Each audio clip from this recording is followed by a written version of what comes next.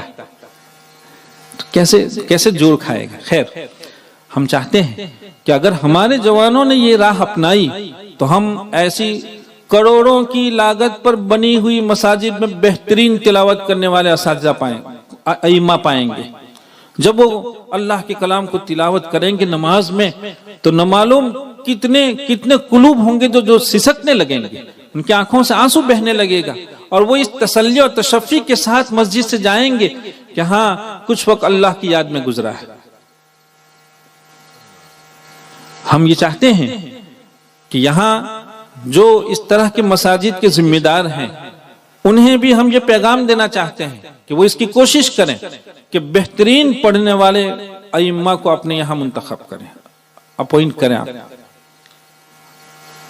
ہمارے یہاں تو یہ ہوتا ہے، اذان ہوتی ہے تو مؤذن پہلے بیڑی پیے گا، پہلا بیڑی تھی گرو برابر صاحب کرے پچھے اذان لا الہ الا اللہ. اور اذان مؤذن کون ہوتا ہے؟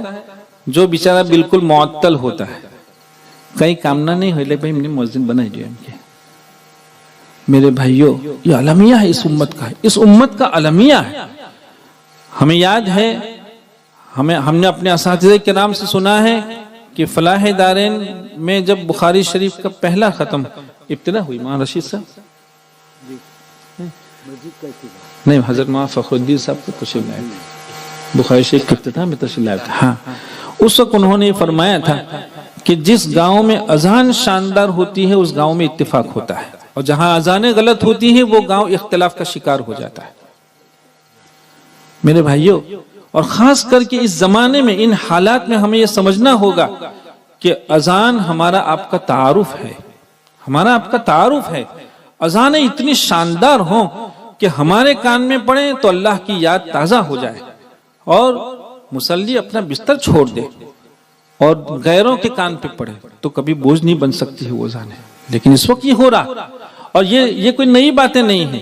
آپ نے سنا ہوگا کہ مدینہ المنورہ کی سب سے پہلے مؤذنی کا شرف جن کو حاصل ہوا حضرت بلال حبشی رضی اللہ تعالیٰ عنہ، ان کو کیوں مؤذن بنایا گیا تھا؟ وہ جہوری الصوت تھے.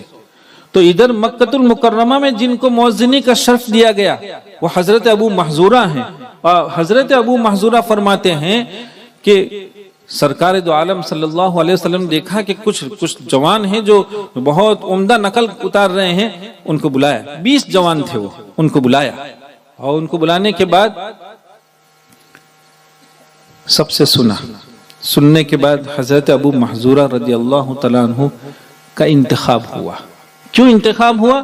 ان کی آواز بہت شاندار تھی، اور پھر اللہ کے رسول صلی اللہ علیہ وسلم کی پیشانی پر اپنا دست بابرکت رکھا اور کہا کہ جاؤ بیت اللہ میں اذان کرو.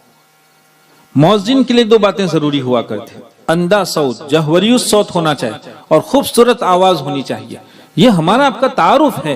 جب اس طرح کی بہترین اذانیں لوگ سنتے ہیں تو غیر بھی متاثر ہوتا ہے، ان کے لیے اذانیں بوجھ نہیں بنتی ہے. لیکن جب کچھ ایسے مؤذن کھڑے ہو جاتے ہیں کہ جن کو ہمارا کان واپس کر دیتا ہو تو غیروں کا تو پھر کیا پوچھیں. اس لیے اس بات کی بھی ضرورت ہے. یہ اس امت کا علمیہ ہے کہ دنیاوی اعتبار سے لوگوں نے اتنی ترقی کی، چاہے وہ تعلیمی اعتبار سے ہو، ٹیکنیکل لائن سے ہو، یا چاہے میڈیکل لائن سے ہو. دنیا اتنی ساری ترقی کرتی چلی جا رہی ہے، لیکن ایسے وقت میں یہ امت ہے جو اپنے دین کے باب میں، علوم دینیہ کے باب میں اس کو جتنی دلچسپی لینی چاہیے، اسے جتنی ترقی کا شوق ہونا چاہیے، وہ نظر نہیں آ رہا. اب تو یہ ہو گیا ایک امام کھڑا ہے اور وہ بیچارہ صحیح خواہ نہیں ہے، حالانکہ ہدایہ کی شرح عین الہدایہ میں مسئلہ لکھا ہے کہ اگر کوئی مقتدی صحیح خواہ ہے اور امام صحیح پڑھنے پر قادر نہیں ہے تو صحیح خواہ مقتدی کی اقتداء غلط خواہ امام کے پیچھے صحیح نہیں. ہدایہ میں مسئلہ لکھا ہوا ہے، قرات کی کتابوں میں نہیں لکھا ہے، لیکن علمیہ ہے، قوم کی بدذوقی کا علمیہ ہے. اس طرح کی مجالس کا انعقاد، اس کا ایک بڑا مقصد یہ ہے کہ اس طرح کی مجالس سے ہم یہ پیغام دینا چاہتے ہیں کہ قرآن کریم اپنا ایک حق رکھتا ہے، اس کے حقوق کی پاسبانی ہونی چاہیے، اس کا لحاظ ہونا چاہیے۔ حضرت شیخ عبدالحق محدث دہلوی رحمۃ اللہ علیہ نے اپنی کتاب درۃ الفرید میں ایک عجیب بات لکھی، فرماتے ہیں کہ حجاج ابن یوسف نے کتنا بڑا ظالم، 1,00,000 افراد کو بلا قصور کے ظالمانہ انداز میں اس نے قتل کروا دیا تھا، اتنا بڑا ظالم، لیکن وہ ادیب تھا بڑے درجے کا، وہ بڑے درجے کا ادیب تھا، وہ تلفظ کا بڑا ذوق رکھتا تھا۔ چنانچہ اس نے ایک مرتبہ ایک امام سے کہا کہ اچھا نماز پڑھائیے۔ وہ امام عامتاً سورہ علم نشرح پڑھتا تھا، لیکن اس روز اس نے سورہ علم نشرح پڑھنے کی ہمت نہیں کی، لکھا ہے درۃ الفرید میں لکھا ہے۔ کہا کیوں نہیں کی؟ کہا اس نے امام سے پوچھا کیوں علم نشرح نہیں پڑھی؟ تو کہا کہ علم نشرح میں الذی انقض ظہرک، یہ اتنا مشکل موقع ہے، اس کو یہ خطرہ لاحق ہوا کہ اگر میں الذی انقض ظہرک کا تلفظ صحیح نہیں کر سکا تو نہ معلوم یہ کیا ہے، حجاج تھا بہرحال۔ دیکھیں یہ حال تھا اس زمانے میں یہ حال تھا۔ حضرت حسن بصری رحمۃ اللہ علیہ کے یہاں کچھ لوگ پہنچے، انہوں نے کہا کہ ہمارا امام نماز میں غلط قرآن پڑھتا ہے، تو کہا خیرو، اس کو پیچھے کر دو، وہ امامت کے لائق نہیں۔ لیکن ہمارے یہاں ہے کہ جو جس طرح پڑھتا ہر ایک کے پیچھے نماز ہو جاتی ہے، ہر ایک کی ہو جاتی ہے۔ میرے بھائیوں یہ باتیں سمجھنے کی ضرورت ہے، یہ قرآن کریم کی حق تلفی ہے۔ آپ نے اگر قرآن کریم کے حقوق کا خیال کیا، اس کی پاسبانی کی، تو انشاءاللہ العزیز ہم سب رحمت خداوندی کے مستحق ہوں گے۔ دیکھیں یہ جتنے بھی اولیاء ہیں، جتنے اکابر ہیں، انہیں چاہیے کہ وہ اپنے آنے والی نسلوں کے لیے بہترین راہ قائم کر کے جائیں، وہ بہترین راہ قائم کر کے جائیں۔ یہ قوم کے مقتدی لوگ ہوا کرتے ہیں۔ یہ اللہ کا شکر ادا کیجیے کہ اب علوم کا حصول اور قرات کو سنوارنا، اس کو نکھارنا اب اتنا مشکل نہیں رہا جو کسی زمانے میں تھا۔ ابھی آپ نے جن جوانوں کو سنا، ظاہر بات ہے کہ جوان جب اپنے دیہاتوں سے مدارس پہنچے تھے تو یہ سلیقہ نہیں رکھتے تھے اور یہ مقام ان کا نہیں تھا، لیکن یہ نیک بخت لوگ ہیں، یہ سعادت مند لوگ ہیں کہ انہوں نے نیک دل اساتذہ کرام کی صحبت کو اپنایا اور ان کی تلخیوں کو برداشت کیا۔ اتنے لمبے عرصے سے یہ ایسے نہیں ہو جاتا ہے، ہم روزانہ دیکھتے ہیں کہ یہ لوگ اپنے گلوں کو اتنا کھپاتے ہیں، اتنی محنت کرتے ہیں۔ یہ نہیں ہے کہ بچے ہیں تو مشق ہو رہی ہے، نہیں، بچے ہوں یا نہ ہوں، ان کو مشق کا ایک ایسا لگا ہے کہ مشق ان پر اس طرح سوار ہو گئی ہے، یہ لوگ مشق کے باب میں پاگل رہتے ہیں، اور جب تک کوئی اس طرح کا پاگل پنا نہیں اختیار کرے گا ترقی نہیں ہو سکتی۔ اب تو اللہ کا احسان ہے، اتنے سارے مدارس ہیں، اور ہم مدارس کے قیام کے باب میں بھی یہ ہمارے جتنے لوگ ہیں جو مدارس میں نہیں جا پائے ہیں لیکن اپنے گھروں میں اپنی کمائی کے ذریعے مدارس کی خدمت کرتے ہیں، ہم ان کو بھی سلام کرتے ہیں، ان کو دلی مبارکباد پیش کرتے ہیں کہ میرے بھائیوں، الحمدللہ آپ کی قربانیوں کی برکت سے بہت سے غریب گھرانوں کے بچے جن کی ماں کبھی کسی کے یہاں مزدوری کر کے آدھی روٹی لایا کرتی تھی، اس کا بچہ جب کسی مدرسے میں چلا گیا، آپ کی کمائی سے اس نے وہاں تعلیم حاصل کی، تو پھر جا کے وہ بہت بڑا قاری کہلایا، کوئی بڑا مفتی کہلایا، کوئی بڑے مفسر کہلایا۔ یہ الحمدللہ اس کی برکت ہے۔ اور میرے بھائیوں، مدارس کی، علماء کی، جن لوگوں نے خدمت کی ہے، جو کر رہے ہیں، وہ انشاءاللہ کبھی بیکار نہیں ہوگی۔ ابھی ہم بیٹھے بیٹھے ایک واقعہ دیکھ رہے تھے کہ ملک شام میں دمشق کا ایک بہت مشہور قبرستان لکھا، ان کے باب میں یہ لکھا ہے کہ وہاں ایک بہت بڑی شخصیت گزری، شیخ عبدالرحمن حفار، جو دمشق کے بہت بڑے علماء کی فہرست میں ان کا نام ہے۔ ان سے متعلق لکھا ہے کہ وہ شروع میں عالمیت کی راہ نہیں اپنائے تھے، ان کا کام تھا قبر کھودنے کے لیے۔ وہ وہاں ہمارے یہاں تو اب تو اللہ کا احسان ہے کہ ہمارے جوان خود قبر کھودتے ہیں، لیکن بعض جگہوں میں یہ ہے کہ کچھ لوگ اپوائنٹ ہوتے ہیں اور کچھ لوگوں کو باوظیفہ اس پہ رکھا جاتا ہے۔ تو کہا وہ عبد الرحمن حفار، ان کو حفار کہا اس لیے گیا کہ وہ قبر کھود کر کمائی کرتے تھے۔ لکھا ہے کہ ایک مرتبہ ایک عورت آئی اور اس نے کہا کہ میرے بچے کا انتقال ہو گیا ہے، ایک قبر کھودنے کی ضرورت ہے۔ تو اس نے کہا ٹھیک ہے، اس نے قبر کھود دی۔ کچھ دیر ہوئی، بچے کا جنازہ لایا گیا تو بہت مختصر تعداد کے لوگ اس جنازے کے ساتھ تھے، وہ غیر متعارف خاندان ہوگا۔ تو وہ آئے اور وہ جو بچہ تھا اس کی تدفین شروع ہوئی، تو جنازے سے بچے کی لاش نکال کے ان کو دی۔ وہ جو عبد الرحمن حفار ہیں وہ ان کو دفنانے لگے۔ جیسے ہی وہ قبر میں اترا ان کو دفنانے لگے، اس نے یہ دیکھا کہ اس کی قبر بہت وسیع ہو گئی اور بالکل جنت کے باغوں میں سے ایک باغ بن گئی۔ اور پھر وہ کیا دیکھتے ہیں کہ دو جوان ہیں، ایک گھوڑے پر بیٹھ کر آ رہے ہیں، وہ آئے اور اس بچے کی لاش اٹھا کے لے گئے۔ اس نے جب یہ دیکھا تو وہ بے ہوش ہو گیا، کچھ دیر تک بے ہوش رہا، لوگوں نے پانی وانی چھڑکا، جب اس کو ہوش آیا تو پوچھا کیا ہو گیا؟ تو اس نے یہ کہا کہ ہم نے عجیب بات دیکھی۔ کہا یہ کیا ہو گیا؟ ایسا کبھی دیکھا نہیں تھا۔ لوگوں نے سمجھا کہ یہ وہم کا شکار ہو گیا ہے، تو پھر لوگوں نے اس کی طرف توجہ نہیں کی اور لوگ چلے گئے۔ کچھ دن ہوئے، پھر وہی عورت آئی اور پھر اس نے ایک قبر کا مطالبہ کیا کہ ایک قبر کی ضرورت ہے۔ کہا اچھا، قبر کھود دی گئی۔ پھر ایک لڑکے کی لاش لائی گئی، جنازہ آیا اور ان سے کہا گیا کہ اس کی تدفین کرنی ہے۔ تو اس کا تو کام ہی تھا۔ اس نے دیکھا کہ پھر جیسے ہی اس کو رکھا، وہ اس کی قبر بہت وسیع اور جنت کے باغوں کی طرح باغ ہو اور بہت خوبصورت اور بہت وسعت اس کی قبر میں۔ تو وہ پھر حیرت میں پڑ گیا اور اس نے دیکھا کہ دو فرشتے آئے، بہت نورانی چہرے والے۔ کہا دو فرشتے آئے اور وہ اس کو اٹھا کے لے گئے۔ اب اس سے نہیں رہا گیا، اس نے کہا کہ کوئی بات ہے۔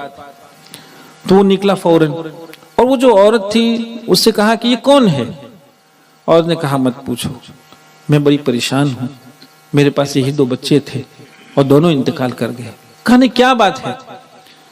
کہ یہ جو بات ہم دیکھ رہے ہیں کہ دونوں کی قبر میں اتنی وسعت ہوئی اور جنت کا منظر قائم ہو گیا اور کوئی دو ایسے نورانی چہرے کے لوگ آئے ان کو اٹھا کے لے گئے، یہ کیا بات ہے؟ تو فرمایا کہ بھائی جو کچھ مہینوں پہلے جو ایک بچے کو تم نے دفن کیا تھا وہ میرا بچہ طالب علم تھا، اور کچھ مہینے کے بعد دوسرے بچے کی جو تدفین ہوئی وہ میرا ہی بچہ تھا، لیکن وہ تجارت کرتا تھا اور وہ اس طالب علم کی کفالت کر رہا تھا۔ آپ بھائیوں کو ہم دل کی تمام تر گہرائیوں سے مبارکباد پیش کرتے ہیں کہ آپ اہل علم سے محبت رکھتے ہیں، ماشاءاللہ آپ مدارس کی خدمت کرتے ہیں۔ یہ عبد الرحمن جو اب تک گورکن تھا، قبر کھودنے والا تھا، تو اس نے دیکھا کہ اچھا طالب علم کا اللہ کے یہاں یہ مقام ہے۔ اس نے گورکنی کا جو پیشہ تھا وہ ختم کر دیا، وہ دمشق کے بہت بڑے جامعہ میں چلا گیا جہاں شیخ سعید نام کے مسئول عام تھے، محتمم ہمارے یہاں کہیے، رئیس کہیے، ان کے یہاں گیا اور کہا کہ ہم جو ہے وہ طالب علمی چاہتے ہیں، اب ہم طالب علم بن کر یہاں علم حاصل کرنا چاہتے ہیں۔ کہا بھئی تمہاری عمر 45 سال کی ہو گئی، اب کیا پڑھو گے؟ کہا نہیں ہم پڑھیں گے۔ چنانچہ انہوں نے باضابطہ تعلیم شروع کی، متون حفظ کرنا شروع ہو گئے اور وہ محنت کرتے رہے۔ نتیجہ یہ ہوا کہ دمشق کے مشہور ترین علماء میں ان کا نام عبد الرحمن حفار کے نام سے ہے۔ یہ بہت بڑی سعادتیں ہیں، اللہ تعالی ہمیں اس کی قدردانی کی توفیق عطا فرمائے۔ بہرحال بہت عمدہ مجلس ہے۔ اول تو ہمارے جن بھائیوں نے، جن بزرگوں نے اور ہماری جن خواتین نے اس مجلس کے انعقاد کے لیے جتنی قربانیاں پیش کی ہیں، ہم اپنے دل کی تمام تر گہرائیوں سے ان کی قدر کرتے ہیں اور ان کے لیے مبارکباد پیش کرتے ہیں۔ اللہ رب العزت سے اس کی دعا کرتے ہیں کہ وہ ذات ہمیں اور آپ کو قرآن کریم کی وابستگی نصیب فرمائے، اور اسی نعمت کے ساتھ اس دنیا سے جانا نصیب فرمائے۔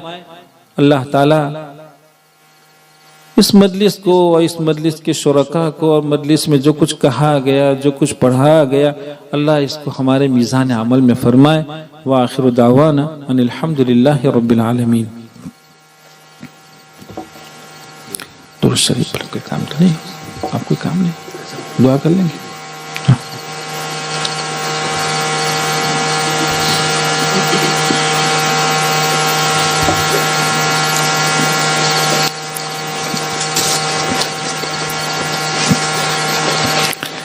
دیکھو بھائیوں، دنیا میں بہت لوگ ہیں جو بیچارے محبت کرتے ہیں اور حسن ظن رکھتے ہیں، مختلف ضروریات کے لیے، کچھ پریشانیوں کے لیے دعا کی درخواست کرتے ہیں۔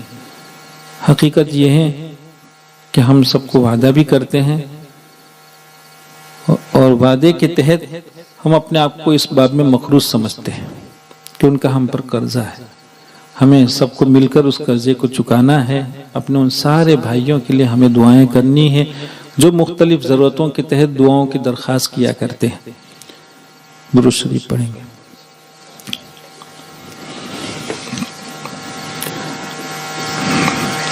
بسم اللہ الرحمن الرحیم۔ الحمدللہ رب العالمین الرحمن الرحیم مالک یوم الدین ایاک نعبد و ایاک نستعین اهدنا الصراط المستقیم صراط الذین انعمت علیہم غیر المغضوب علیہم ولا الضالین۔ یا رب صل وسلم دائما ابدا علی حبیبک خیر الخلق کلہم۔ اللہم اغفر لنا ذنوبنا وکفر عنا سیئاتنا وتوفنا مع الابرار وتوفنا مع الابرار۔ یا من یستحیی ان یرد ید السائل خالیہ، یا من یستحیی ان یرد ید السائل خالیہ۔ اے وہ ذات جو کسی بھی بھکاری کو اپنے در سے خالی ہاتھ پھیرنے سے شرماتی ہے۔ ہم آپ کے در کے پرانے بھکاری ہیں۔ بہت ہی بابرکت مجلس ہے۔ اللہ قرآن کریم کے عنوان سے اور اپنے محبوب صلی اللہ علیہ وسلم کی توصیف کے عنوان سے اس کو منعقد کیا گیا ہے۔ اللہ اس مجلس کے حوالے سے تیری بارگاہ عالی میں ہم بھیک کے ہاتھ پھیلا رہے ہیں۔ اللہ ہمارے جرم عظیم کو تو معاف فرما، ہمارے گناہوں سے درگزر فرما۔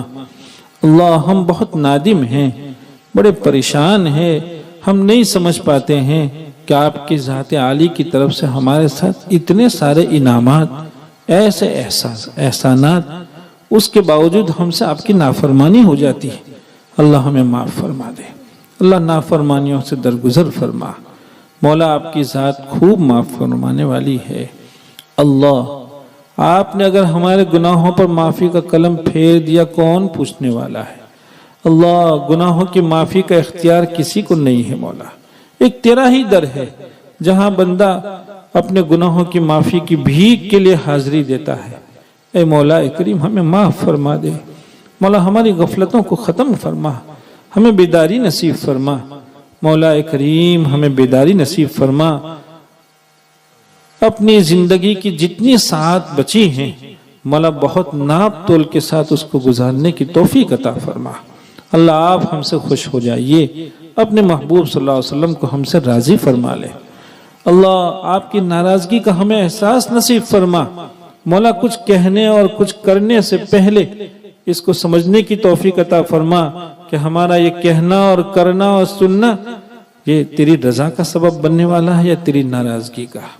اللہ اس کی ہمیں توفیق عطا فرما، مولا اس کی ہمیں توفیق عطا فرما۔ اعمال صالحہ کی توفیق عطا فرما، بدعمالیوں سے ہماری حفاظت فرما۔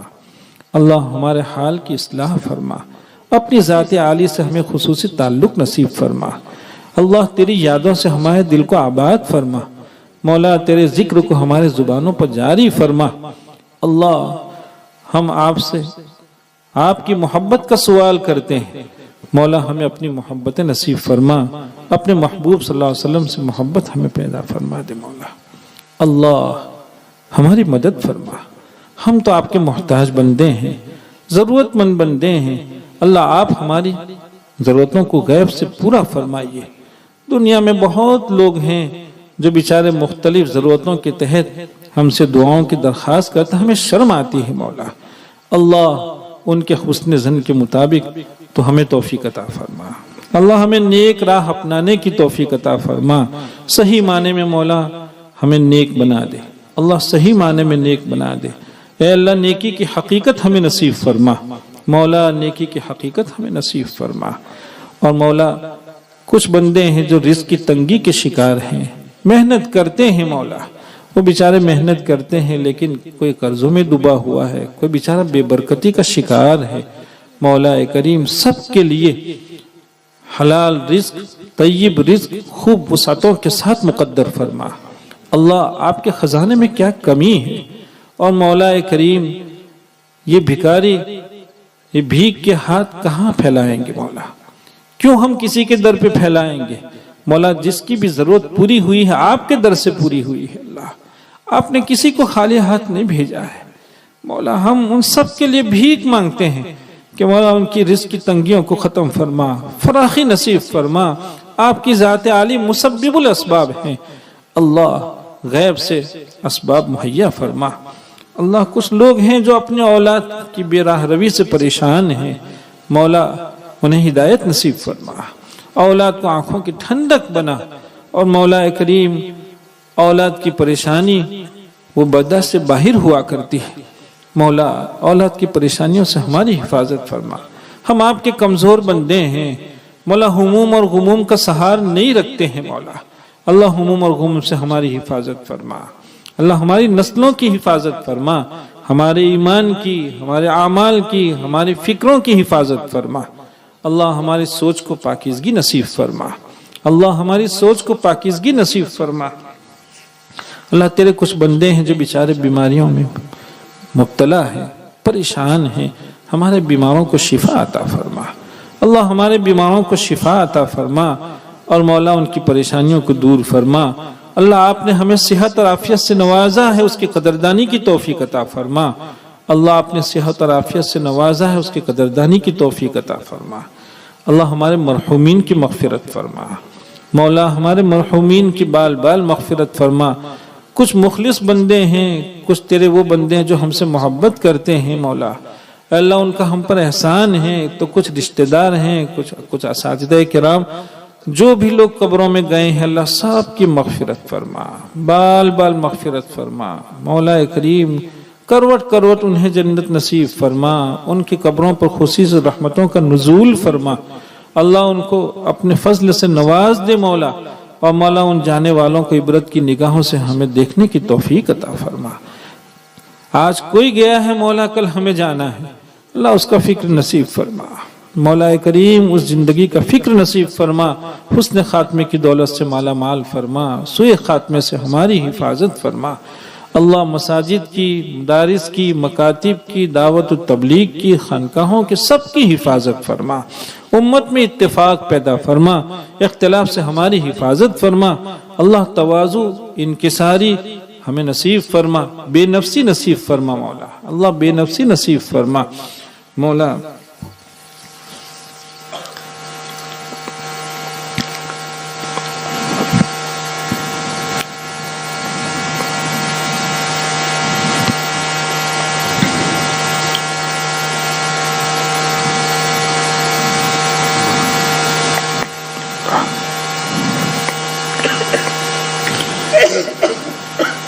اللهم إنا نسألك من خير ما سألك منه نبيك محمد صلى الله عليه وسلم، ونعوذ بك من شر ما استعاذك منه نبيك محمد صلى الله عليه وسلم۔ أنت المستعان وعليك البلاغ، ولا حول ولا قوة إلا بالله العلي العظيم۔